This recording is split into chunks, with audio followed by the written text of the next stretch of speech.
Hello my dear IPL fans.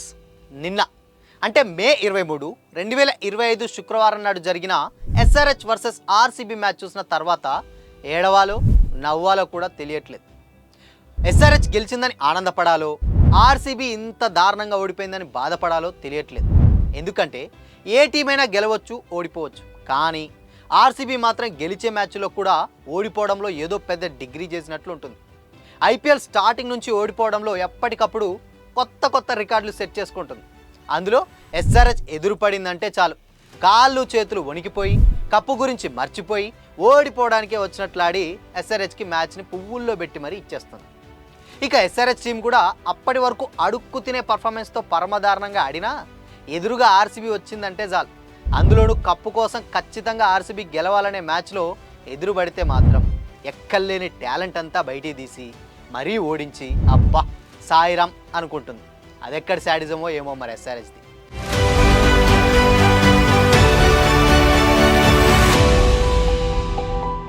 Sun Risers Hyderabad versus Royal Challengers Bengaluru match ఇంకేం చెప్పాలి.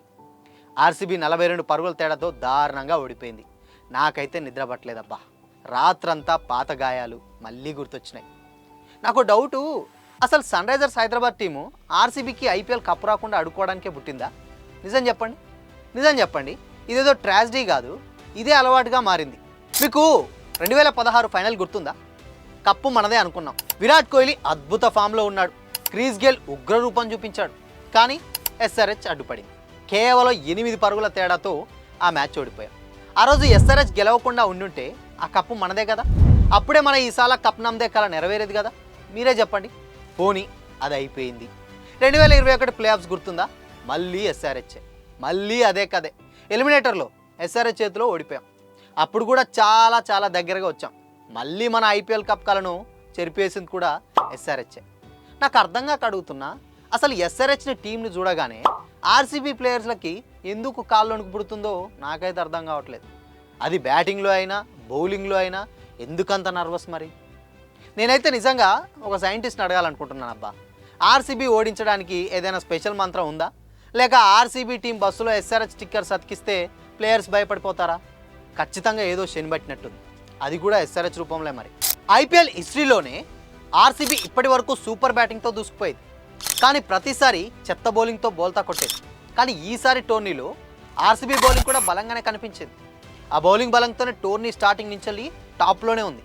కానీ ఈ మ్యాచ్లో ఏమైందో, ఎస్ఆర్హెచ్ బ్యాటర్లకి నెట్స్లో బౌలింగ్ వేసినట్టు బౌలింగ్ చేసి మొత్తంగా 231 రన్స్ ఇచ్చుకున్నారు. టోర్నీలో అప్పుడెప్పుడో ఫస్ట్ మ్యాచ్లో ఆడిన ఇషాన్ కిషన్ కూడా మన ఆర్సీబీ బౌలర్ల దెబ్బకి ఫామ్లోకి వచ్చేసాడు. మరి అది ఆర్సీబీ అంటే. ఫామ్ లేని వాళ్ళకు కూడా ఫామ్ తెప్పించేస్తుంది. సరేలే, 231 రన్స్ ఆర్సీబీకి ఎక్కడ కొడుతుందిలే అని ఫ్యాన్స్ కూడా వాళ్ళ టీం ఓడిపోతుందని ఫిక్స్ అయిపోయారు. కానీ కట్ చేస్తే 7 ఓవర్లోనే కోహ్లీ వీరవిహారం చేయడంతో ఆర్సీబీ వికెట్ పోకుండా 80 రన్స్ కొట్టింది. దీంతో ఆర్సీబీ ఫ్యాన్స్ అంతా వాళ్ళ పొలంలో మొలకలు వచ్చాయి అనంతలా ఆనందపడ్డారు. కట్ చేస్తే 7 ఓవర్ లాస్ట్ బాల్కి కోహ్లీ అవుట్ అయితే అంతే, ఇక వాళ్ళ ఆశలు ఆవిరైపోయినాయి.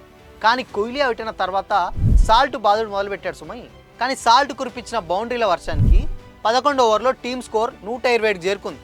ఆ స్పీడ్ చూస్తుంటే ఇంకో 1-2 ఓవర్లో ఇక మిగిలిండగానే ఎస్ఆర్హెచ్ ఓడించి ఆర్సీబీ ఇన్నాళ్ళ పగ తీర్చుకుంటుంది. ఫ్యాన్స్ అంతా ఫుల్ ఖుషి అయిపోయారు.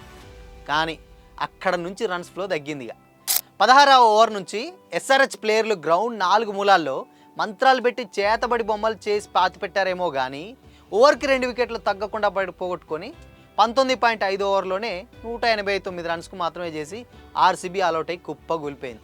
కళ్ళ ముందు ఏం జరుగుతుందో చూసి అర్థం చేసుకొని అయ్యో అనుకునే లోపు ఆర్సీబీ ప్లేయర్లంతా అలా వెళ్ళి అటెండెన్స్ చేయించుకొని అలాగే తిరిగి వచ్చేసారు.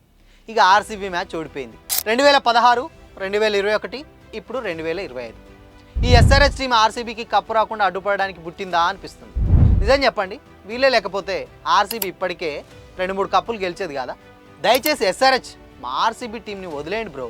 మా కప్పు కలను నెరవేరనివ్వండి. కనీసం ప్లే ఆఫ్ మ్యాచ్లో అయినా మాకు దారి ఇవ్వండి. అయినా సరే ఆర్సీబీ ఫ్యాన్స్, మనం ఆశలు వదులుకో. ఈసాల కప్ నమ్దే అనేది ఒక నినాదం కాదు, ఒక ఎమోషన్. వచ్చే సంవత్సరం అయినా ఇంకో సంవత్సరం అయినా కప్పు మనదే అవుతుంది. కానీ ఆ ఎస్ఆర్హెచ్ టీం మాత్రం మళ్ళీ మన కప్పు దారిలో అడ్డుపడకుండా చూసుకోవాలి. లేకపోతే ఈ బాధను భరించడం చాలా కష్టం. ఎందుకో తెలుసా? ఇలాంటివి మళ్ళీ జరిగితే మళ్ళీ ఇలాంటి వీడియోలు చేయాల్సి వస్తుంది కాబట్టి చూద్దాం. ఎప్పటికైనా ఆర్సీబీ కప్పు కొట్టాలని కోరుకుందాం. ఇది 18th season, Virat Jersey number 18 కాబట్టి ఈ కప్పు కొడదాం. లేదంటే క్రిస్ గేల్ జెర్సీ నెంబర్ గుర్తుంది కదా, 333. ఊహిస్తేనే భయంగా ఉంది కదా, అందుకనే మళ్ళీ కలుద్దాం. అప్పటి వరకు ఆర్సీబీ కప్పు కొట్టాలని ఆశిద్దాం. జై ఆర్సీబీ. సో మీకు ఈ వీడియో అంతా చూసినాక అర్థమయ్యే ఉంటుంది కదా. సో ఈ అన్ని వీడియోలు నార్మల్గానే చెప్తావు కదరా, మరి ఆర్సీబీ అనేసరికి ఎందుకు అంత వెటకారం తన్నుకొచ్చేస్తుంది అనిపిస్తుంది. ఏంటో భయ్య, ఆర్సీబీ అనగానే అలా తన్నుకొచ్చేస్తూ ఉంటుంది టాలెంట్. సో చూద్దాం ఈసారన్నా మరి కప్పు పడుతుందా లేకపోతే 333కి వెళ్ళాలా.